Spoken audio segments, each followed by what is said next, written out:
I am pleased to announce that exactly 100 hours since ground operations commenced and 6 weeks since the start of Operation Desert Storm, all United States and coalition forces will suspend offensive combat operations. On February 28, 1991, then U.S. President George Bush announced the end of operations to liberate Kuwait, a war that involved 34 countries to free Kuwait from the occupation of the Ba'athist regime of Iraq.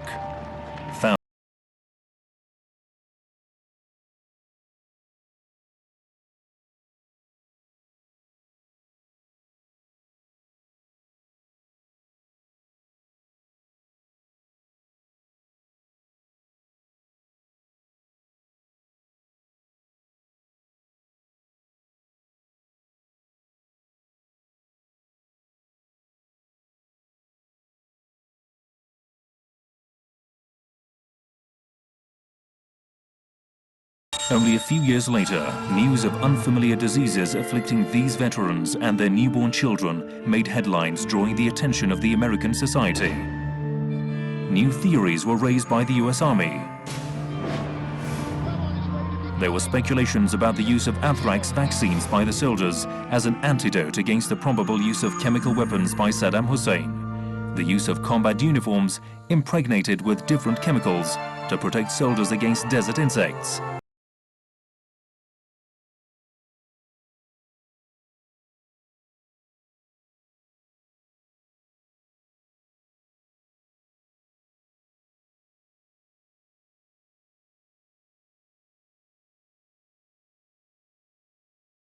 As American troops did, and yet they were relatively far from the oil fields, were not injected with anthrax, and did not wear clothes smeared with insect repellents.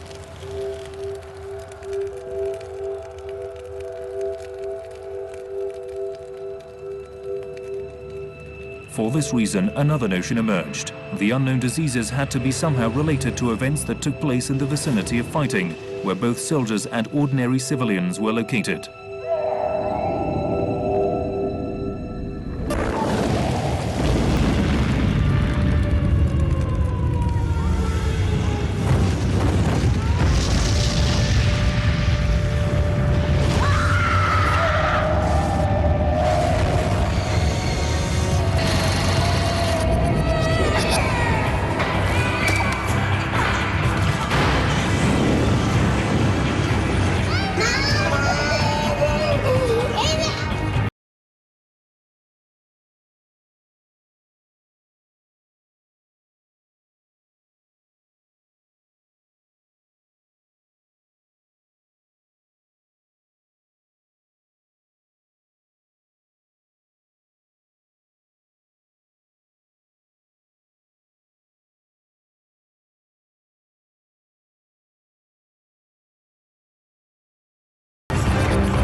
They had difficulty controlling their temperature, they had sweating attacks at night, they had loss of memory, they had gait problems, so they would fall over, their eyesight would go very peculiar, they had a lot of diarrhea,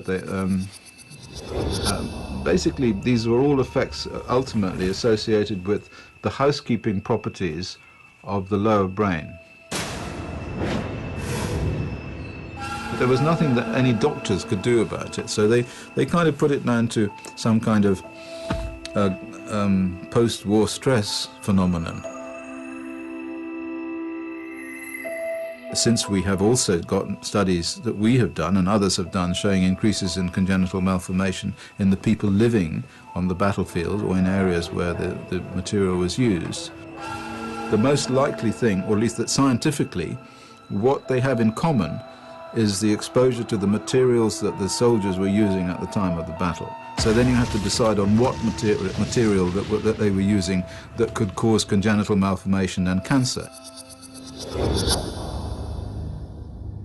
There is only depleted uranium.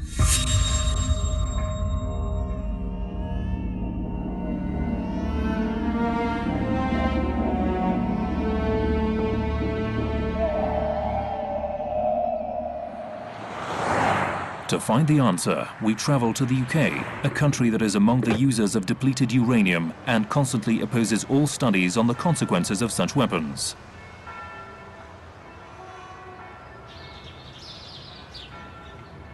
We met with an expert and researcher in this field, Professor Chris Busby, a British physicist and one of the most famous researchers in the field of depleted uranium. Huh, right, okay. So this is a sample from a bomb crater from Gaza.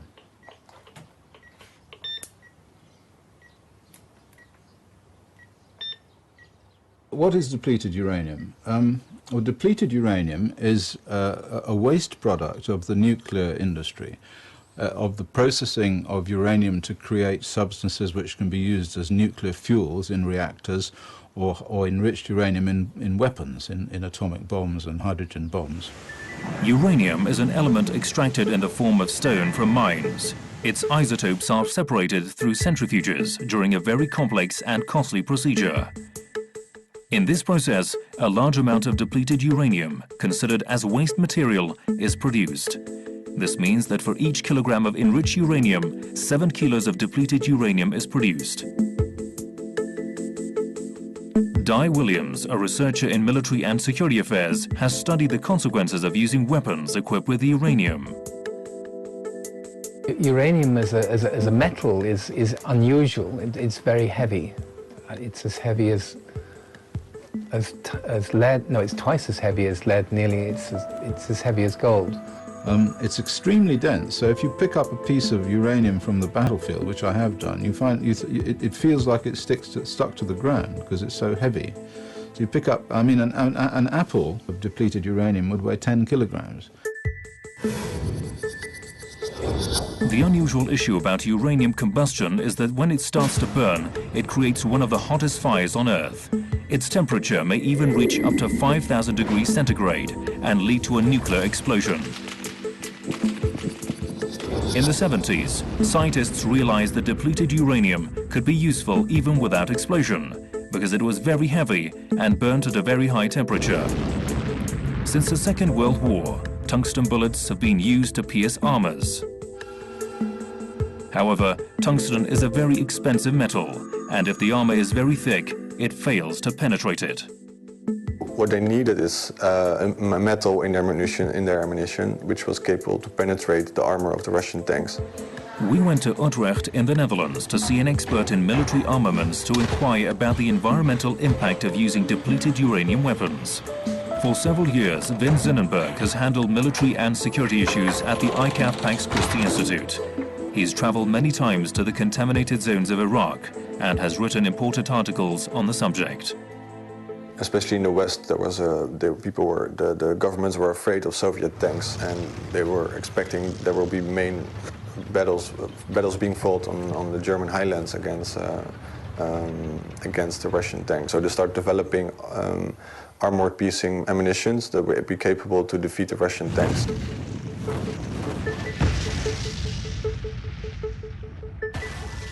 When the uranium bullet hits the tank, the front of the bullet begins to burn. And it burns, as I said, it burns so hot that it burns a hole through the armor plate. And this is the difference between tungsten and uranium. So the bullet doesn't go bang, it's actually a penetrator, just like shooting a lead bullet. So, but the difference is that it's pyrophoric, and the energy of impact causes it to burn.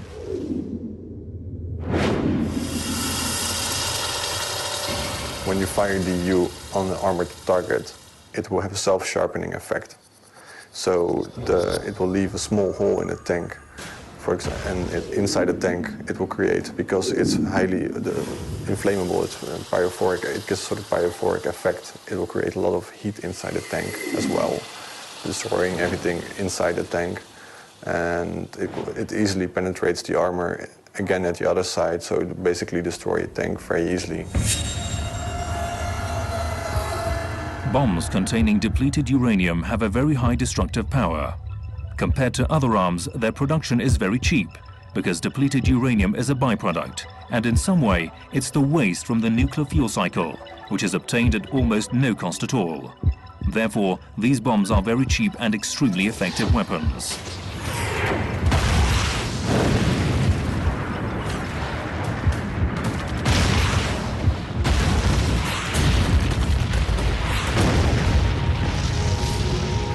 All metals are toxic to some degree, even aluminium. However, heavy metals have higher toxicity. It means the heavier the metal, the more toxic it would be. Uranium has the highest atomic number among all elements and is one of the heaviest natural elements on Earth. With an atomic number of 92, this metal has the highest property to absorb and stop X-ray compared to others. If a small amount of this element was in your body, all the X and gamma rays that would otherwise pass through your body would be absorbed by it.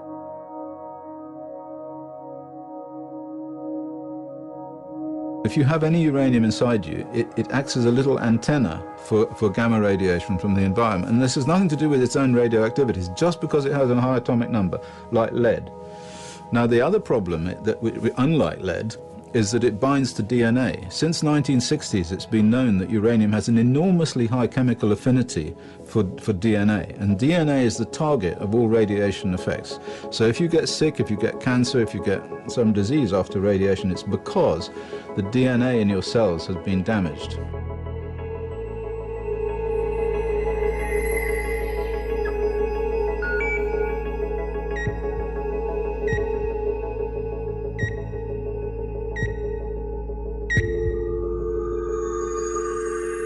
Uranium got a substance with two properties. One, it stops natural background radiation, and it converts it into local photoelectrons. Two, it does so on the DNA. So this makes it particularly and interestingly dangerous. If a tank is hit by a uranium bullet and is set on fire, it would be surrounded with a column of smoke. Some part of this smoke would contain depleted uranium particles, which will remain in the soil for many years. These particles are propagated by wind and enter the lungs of people who have returned to their homes and neighborhoods after the war. So these substances are essentially a gas, and they float around all over the place. They can go through the skin, they can go through the nasal passages into the brain. They can, basically, there's no respirator that will keep them out.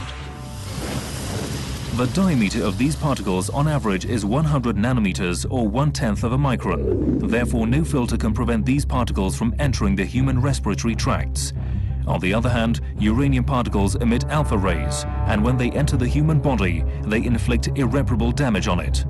These matters can be transferred to the couple's fetus, causing defects, strange deformities, and incurable diseases in the infant.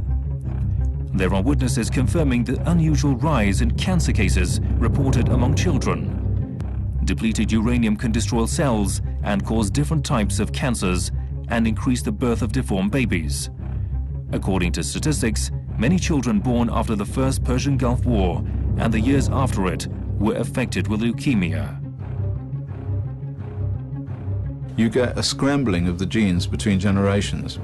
So what happens is that the cells themselves suddenly switch on this mechanism and start to create automatic genetic damage. It means that in terms of the uranium weapons, that what's happened is that they have switched on, they've thrown a switch in the populations that have been exposed, which will probably result in them having increased rates of congenital malformation and cancer for many generations, and that's even if you took all the uranium away tomorrow.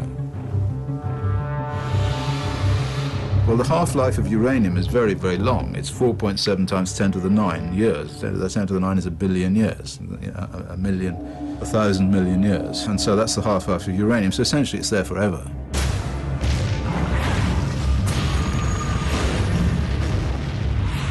Depleted is a very clever way of making people think that uranium weapons are safe.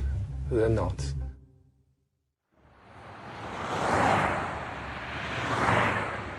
After 1 week of extensive efforts in Iraq, we succeeded in obtaining the permit to interview experts of the Basra Department of Health and Medical Treatment. We set out from Baghdad towards the southern deserts and traveled on a trail of 500 kilometers.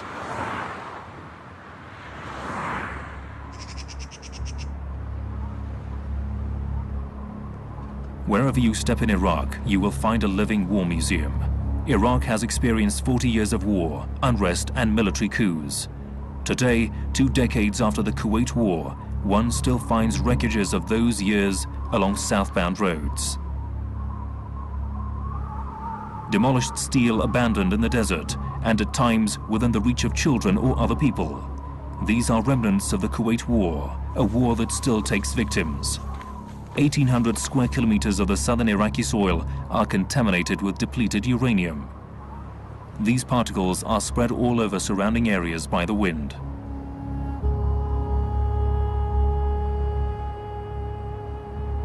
After the end of the war, people started to return to their homes and neighborhoods while uranium particles entered their bodies through respiration.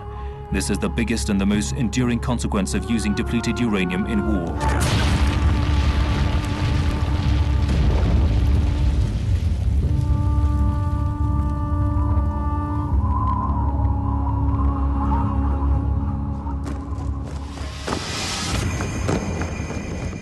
In 1991, the Ba'ath Army invaded the small but rich country of Kuwait.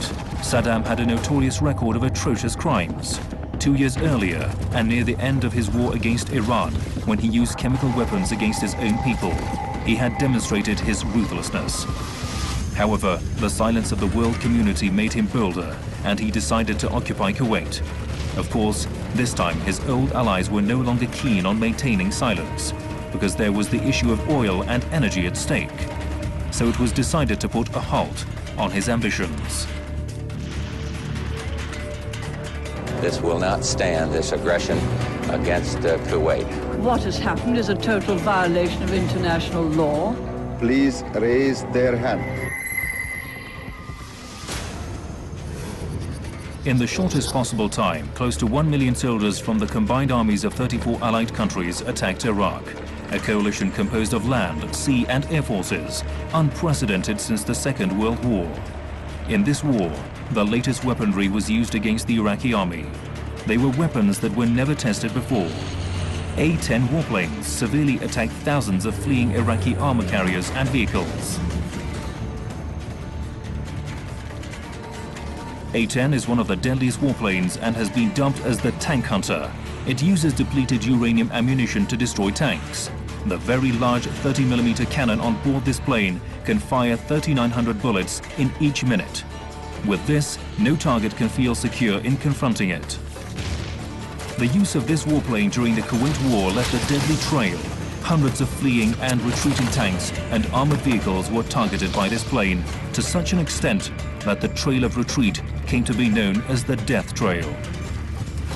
The impacts of these depleted uranium bullets in the southern parts of Iraq, and particularly in the province of Basra, are still visible.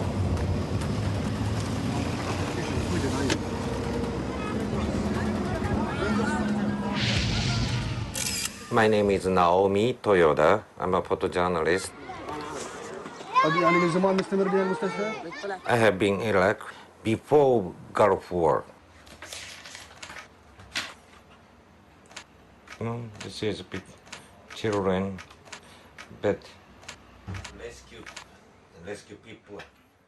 After 5 years, so 1995, I saw some news about Gulf War syndrome from U.S. So of course I surprised what happened. It is in U.S. also Iraq, because so they used depleted uranium in Iraq.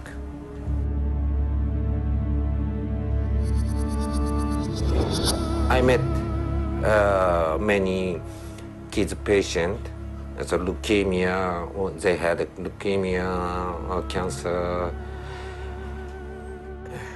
Of course, I shocked.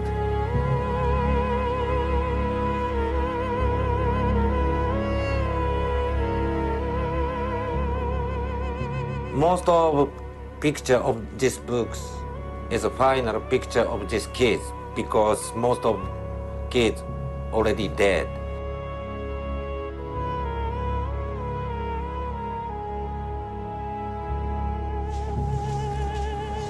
You see, he's very thin, skin and bones. Right?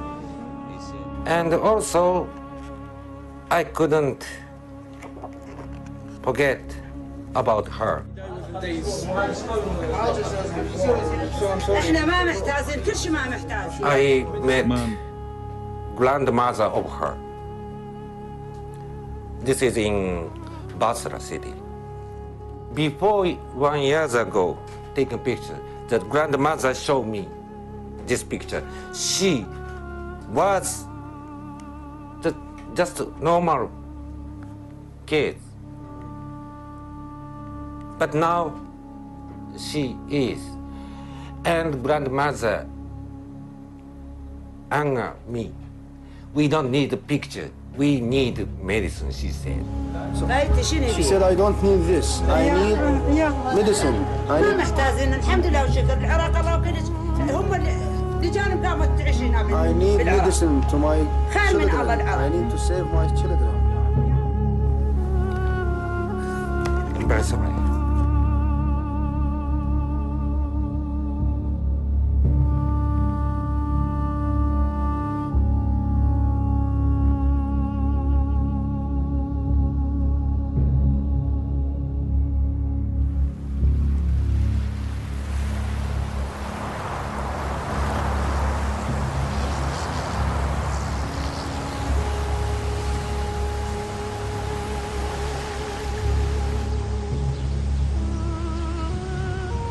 In Basra, we visited Dr. Jawad Al-Ali, one of the most famous oncologists in Basra. In Sadr Hospital, many patients were waiting for the arrival of Dr. Al-Ali and his colleagues.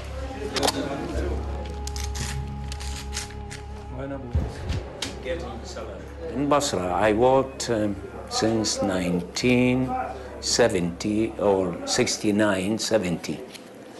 That's for 40 years or more than 40 years I am working here. I haven't seen a large number of cancers in the hospitals, except after the 1991 war, by 4 or 5 years.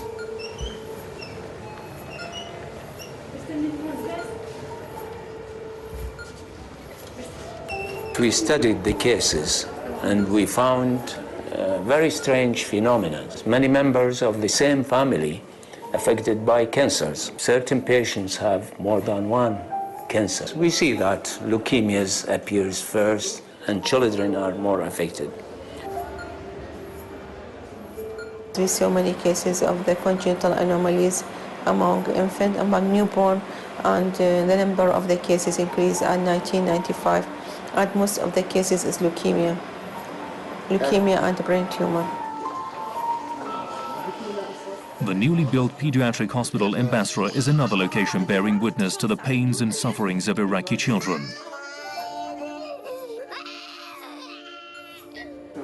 شلنا عينة الأولى هاي قبل 4 سنين وعالجناها كيميائي ما فاد الكيميائي. شلنا عينة الثانية قبل 7 أشهر وطلعت هسه ورا مهم مكان عينة الثانية.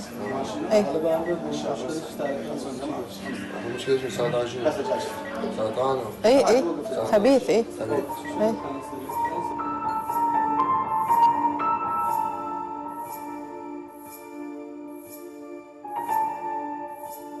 I treat the cancer patients before 99, and I met only 15 cases all over the years about cases of cancer. But if you ask me about now the number of the cases, about new cases, about more than 200 cases per year.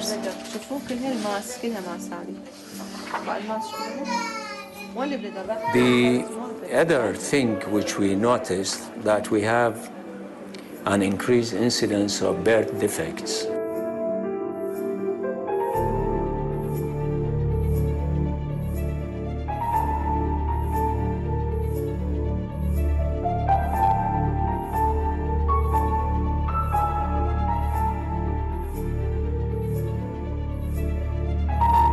Ministry of the Health is not allowing anyone to give the exact number, but I can give you the roughly about the cases increase about 3, 4 or 3 times than before. العراق للأسف الشديد لا يمتلك من هذه الخبرات في هذا المجال لكي نصل إلى الحقيقة أنه عن تأثير هذه الأسلحة.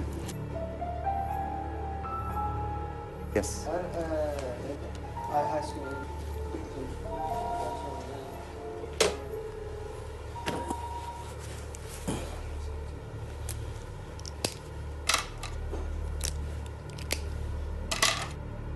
وأن هذه الزيادة في الأعداد السرطانية هي نتيجة الحروب التي حدثت في المنطقة وتأثيراتها. أنا أعتقد هناك علاقة. أعتقد من وجهة نظر شخصية هو مجرد اعتقاد أن السرطانات التي كانت أنواعها تحدث في العراق سابقا بدأت تختلف أنواعها، لكن لا أمتلك من الدليل العلمي لكي أؤكد هذه المعلومة، لكن هناك علاقة، أعتقد أن هناك علاقة. فأنا أعتقد أنه وجود هذه الأعداد في البصرة حصرا نتيجة هذه ممكن أن تكون هناك علاقة، وأعتقد سوف تكون هناك علاقة بالمستقبل، توقعات.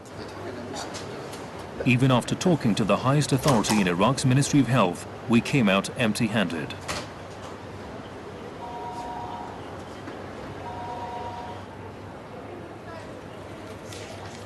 It's very politically sensitive in Iraq because the Americans still have quite some influence on the Iraqi government.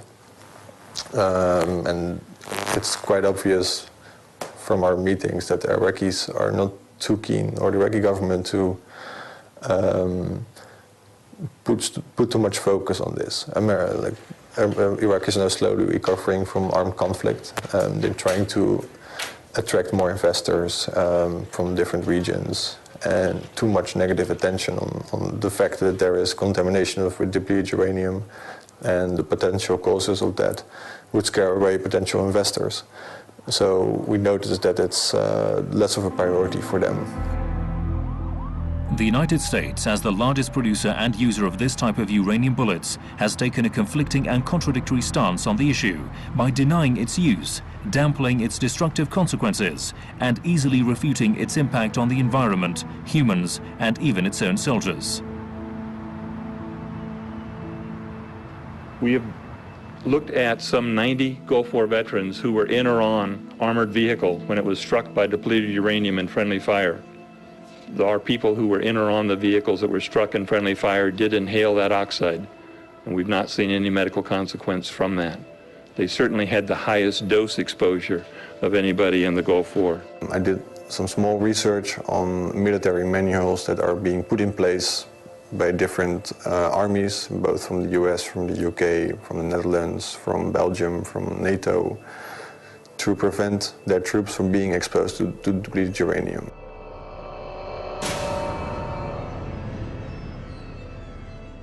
And they have all kind of specific regulations for the troops. So they tell the troops, okay, if you come across a burning tank which is likely hit with depleted uranium, stay away from the tank, don't approach it. If you have to approach it, you have to put on a mask. If you return to base, you have to wash your hands, you have to wash your shoes, you have to wash your clothes. So there are all kind of specific measures being taken to prevent them from getting sick. So they acknowledge to a certain extent there is a potential effect.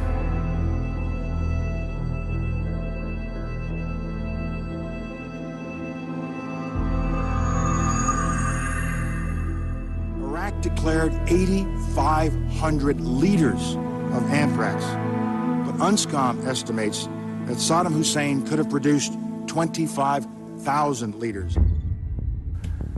Of course, lied in the Security Council, and he knew he was lying in the Security Council. Everybody knew he was lying, but they wanted this war so badly that they wanted a justification at any cost, at any price. We come to Iraq with respect for its citizens, for their great civilization, and for the religious faiths they practice. We have no ambition in Iraq except to remove a threat and restore control of that country to its own people. Despite efforts made by all anti-war groups and organizations throughout the world, the war against Iraq was launched on March 2003. It was a war to disarm Iraq of weapons of mass destruction, which were presented by the West to Saddam years before. The majority of these weapons had been destroyed in the 90s under careful scrutiny and the deadly sanctions of the UN Security Council.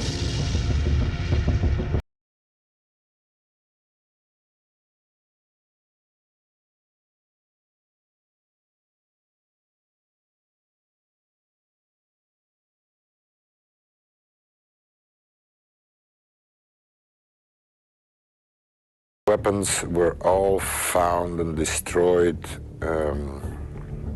by the weapon inspectors during the sanctions. And already in 2005, the report of the weapon inspectors said that 95% of all the weapons that they have found, the weapon cache, the weapons that Iraq possessed, were destroyed.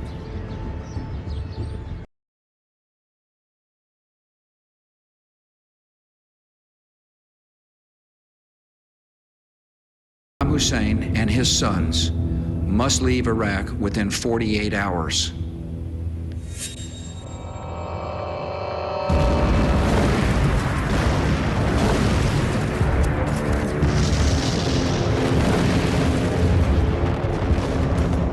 In this war, not only depleted uranium, but all types of different weapons were used.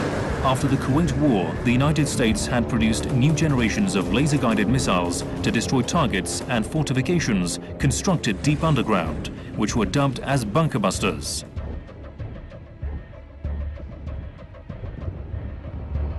In 2003, the US Air Force made extensive use of these bombs during the attacks on Iraqi positions. However, this scale of destruction required a substance that was quite different from the warheads on other missiles.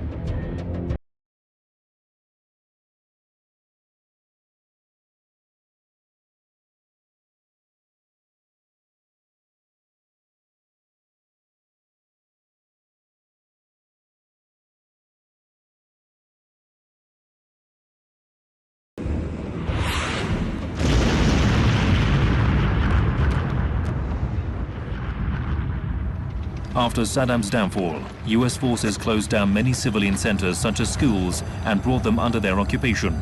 To reopen their schools, the citizens of Fallujah organized many protests. During these events, 17 demonstrators were killed by US troops. In retaliation, the Fallujah militia killed 4 US soldiers, leading to a harsh revenge by the US Army. The citizens are still paying the price.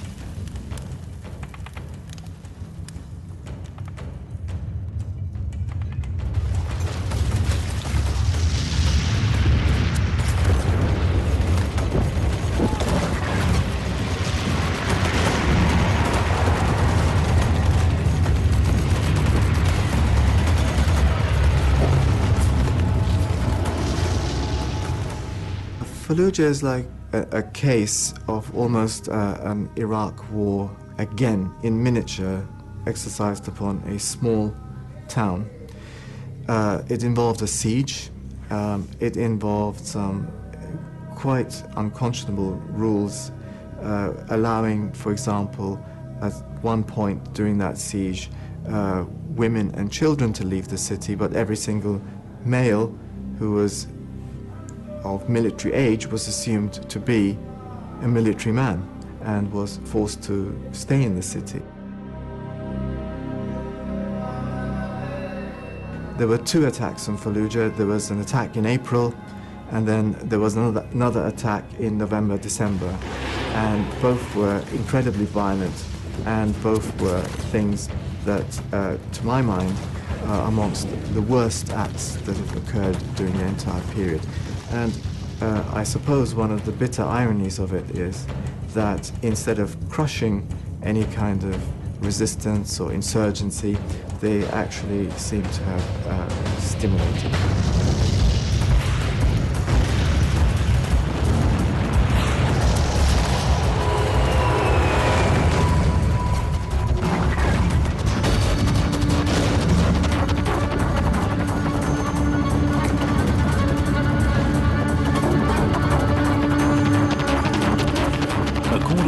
reports, 70% of the city's buildings were completely destroyed and hundreds of civilians were killed during this attack. But the damages sustained by this small city did not end here. When we were looking at the population of Fallujah, we actually found the uranium in the hair of the parents of the children with congenital malformations. Now, in my opinion, that's as close as you're going to get to a smoking gun. They just destroyed Fallujah and put all these weapons there to find out what the effects were on the people. It cannot be denied. There have been scientific studies, but these studies have been done by independent people.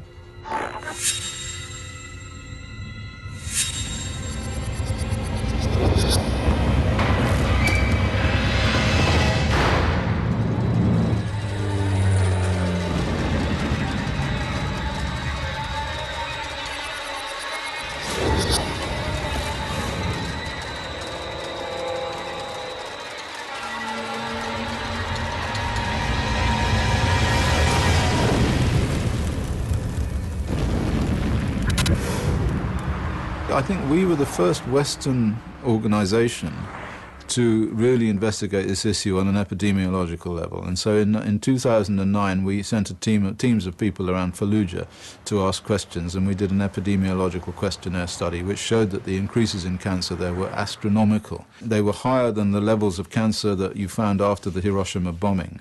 We had levels of leukemia in young people under the age of 34 of 38 times the expected number based on the Egyptian cancer registry. We had increases in breast cancer in women of about 10-fold, and there were the childhood cancer increase of 14-fold. And the extraordinary thing, you know, for me, is that nobody believed us because the levels of cancer were so large. So they said these levels of cancer were so large it's impossible. So they must have made it up. It can't be true. Some guy comes along and says, well, I've got an experiment, like here's an experimental laboratory, Fallujah. Only one thing happened in Fallujah, uranium, that's all, okay? Well, you can come along and say, oh, well, no, it might have been the white phosphorus, or it might have been something else, or whatever, but whatever it is, it's like a very small laboratory. The war ends, but the bitter story starts when people return to their homes in war-ravaged areas. These are regions that have become contaminated through the extensive use of depleted uranium. Children play in tanks, left behind from the days of fighting, unaware of the risks.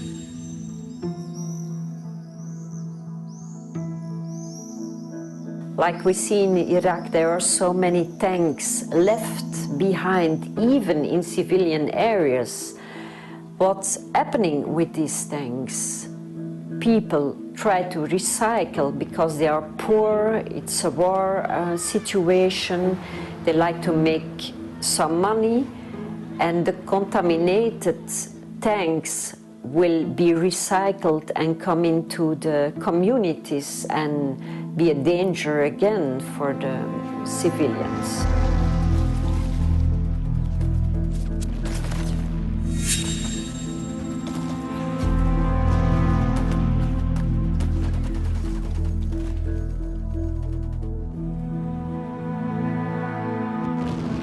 What did I see when I was touring around of Baghdad? I saw many places with destroyed Iraqi tanks and armed personnel carriers, which has been told to me that most of these probably will have been destroyed with depleted uranium. And what do I see? Shortly after the overthrow of the Saddam regime, I see there is not taken any measure of precaution. It means there has not been fences or surrounding things by putting hazardous signs or watch out, don't come here, nothing at all. So little children were playing on these tanks, climbing inside these tanks, playing in the sand around these tanks, so they were fully exposed to the dust with depleted uranium. When I returned in 2004 to some of these places, I saw most of these tanks were removed. But what did I see? People were cultivating vegetables there. So in a place where the soil, where the earth has not been removed. So that means there is a big chance that inside that vegetables is depleted uranium.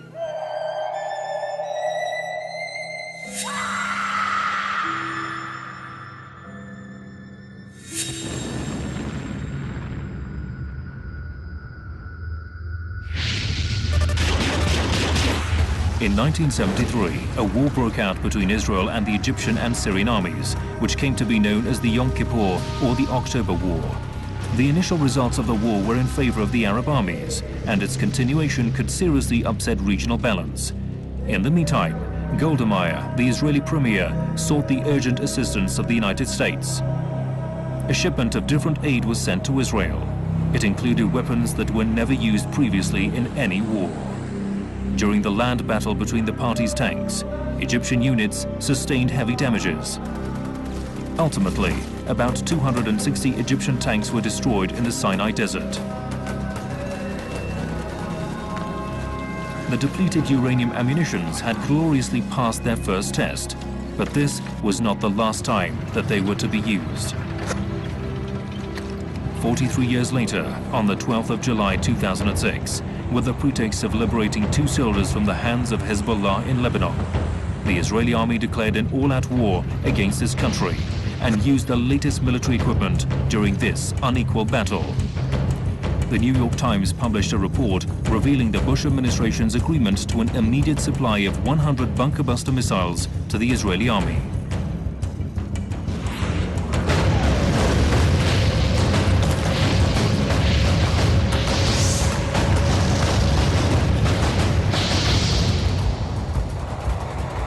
These missiles were meant to destroy important targets, such as the Hezbollah command headquarters and their missile launching platforms. Their destructive power was very high, and it was suspected their warheads carried a special substance.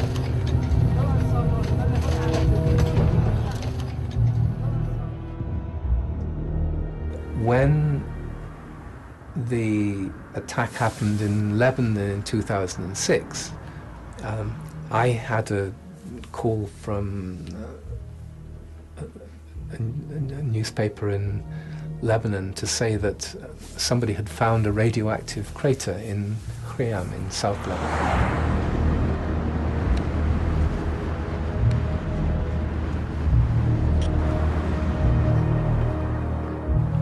Dr. Kabesi, a Lebanese physicist, and his British colleagues carried out tests and experiments on the destroyed regions only weeks after the end of the war.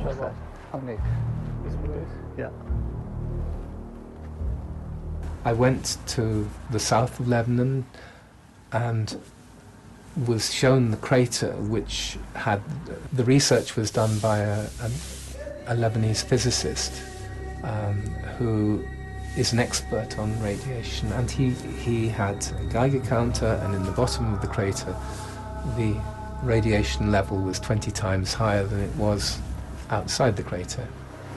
All these houses were simply on the ground. Here we found the radiation. That area here was a huge hole, and this was kaput. Nothing was left at all. I think they built a new place. Everything that you show us in the report came from here. This is where the hole has water. You remember? And the water pipe comes from along this place. The pipe for the municipality. And the pipe broke down, and then the water flew down to the crater.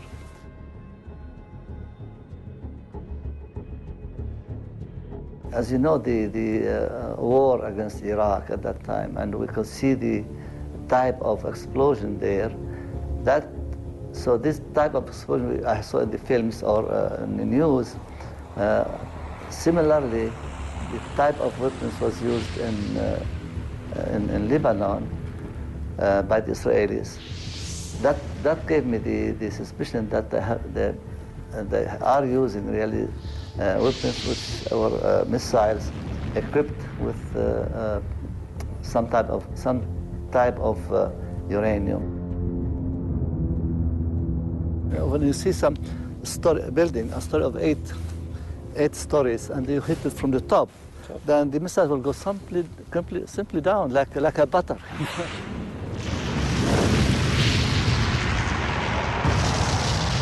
I came back to England, and 6 weeks later we had these samples tested.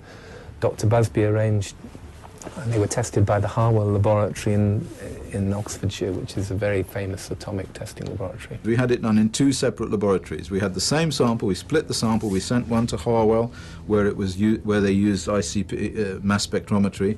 The other half we sent to David Assender in North Wales, and he uses alpha spectrometry, totally different technique, and they both gave the same answer, about 110. Now, 110 means it's enriched uranium. Now, enriched uranium does not exist in nature. It's only found in nuclear plants, or in bombs, or it's man-made.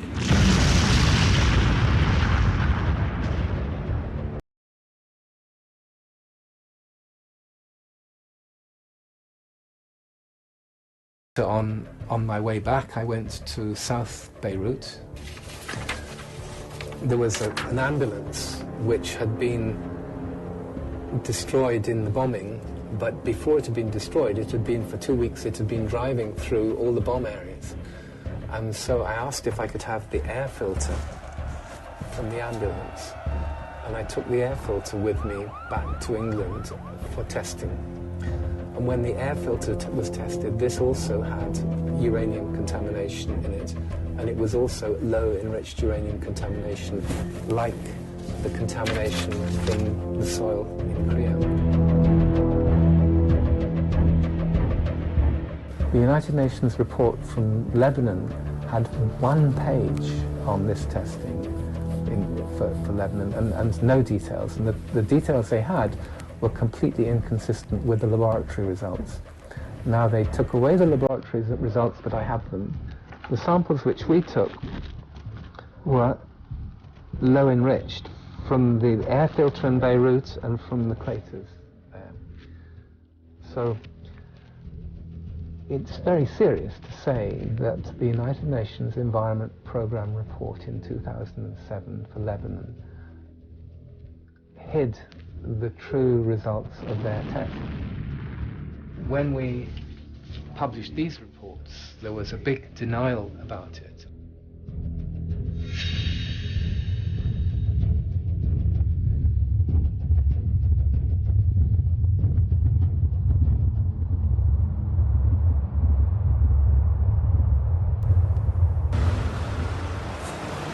We then went to Berlin to talk to Professor Manfred Muher, a lecturer on international law. He specializes in international human rights laws, or IHL. Professor Muher is a senior legal member in a number of European anti-war organizations and campaigns, and is active in legal aspects of issues related to banned weapons. There was a question whether DU weapons are illegal or not.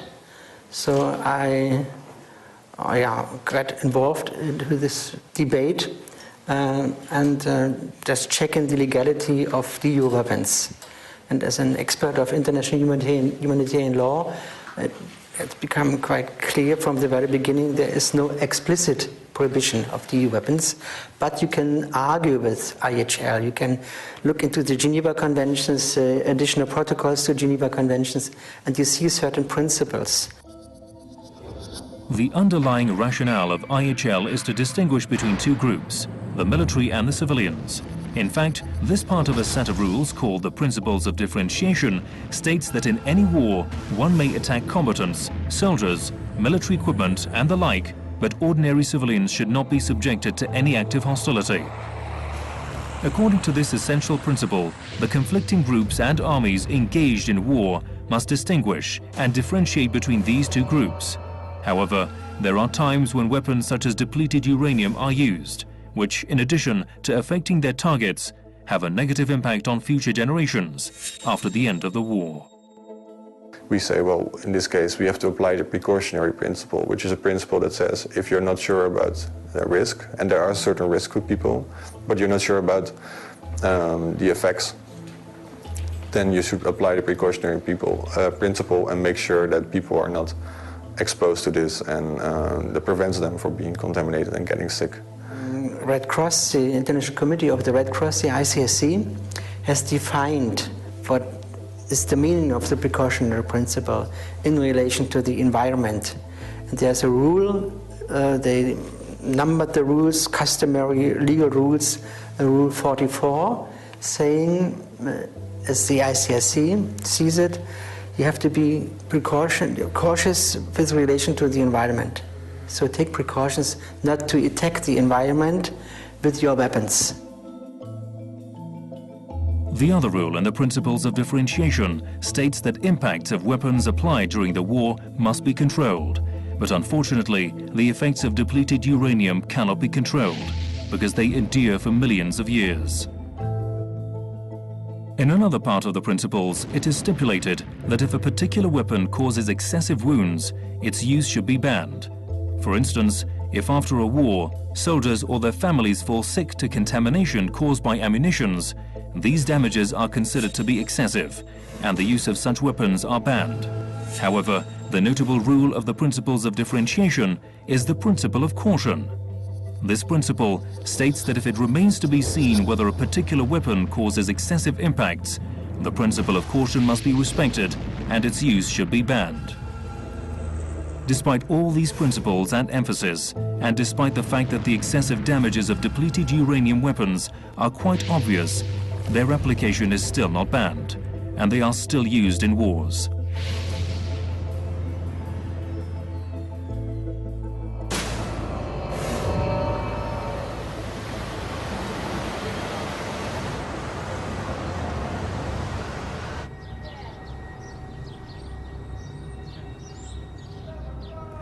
In terms of the UN interest, there have been 3 international resolutions now. The first in 2007, which recognised the potential health risks from DU. The second in 2008, which called for international agencies to do further studies on the impact of DU in affected states. And then in 2010, a resolution was supported by 148 states to 4, which called for the users of DU munitions to transfer data on where they've been used and in what quantities. New York, the headquarters of the United Nations. Each day, new and different issues, resolutions and decisions are raised and approved by member countries, including a resolution that was put to vote for the 4th time on the 3rd of December 2012. It was a resolution to draw attention to the consequences of using depleted uranium weapons. The Assembly is now voting on draft resolution 7. The resolution states that countries which have used these weapons during different conflicts must provide information on the geographical scope and the extent of their application in each region in order to enable the process of their decontamination. The voting has been completed. The machine is locked. The result of the vote is as follows. In favor, 155, opposed 4, abstentions 27. Draft resolution 7 is adopted. The only negative votes to this resolution were cast by the United States, Britain, France and Israel, which have common interest in the production and use of such weapons. The point is that UN General Assembly resolutions are non-binding, and they are only meant to increase emphasis on a particular issue. The approval of this resolution by most member states shows that the world community is deeply concerned.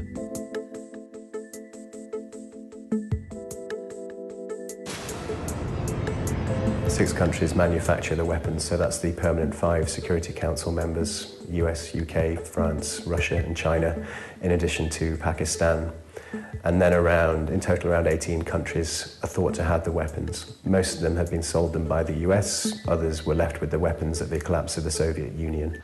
85% of all the weapons that are used and produced in this world come from countries that are inside the United Nations Security Council.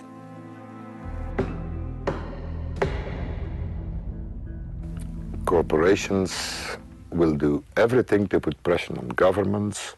Governments and corporations will do everything to put pressure on the media to keep this subject as covered as possible.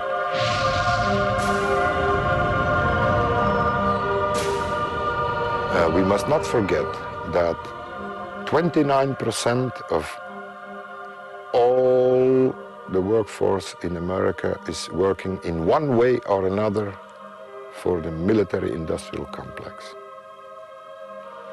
So, if they cannot sell those weapons, or if they cannot use those weapons, or if they cannot do that research into creating new weapons, then their economy collapses. So America is a war economy. They need war.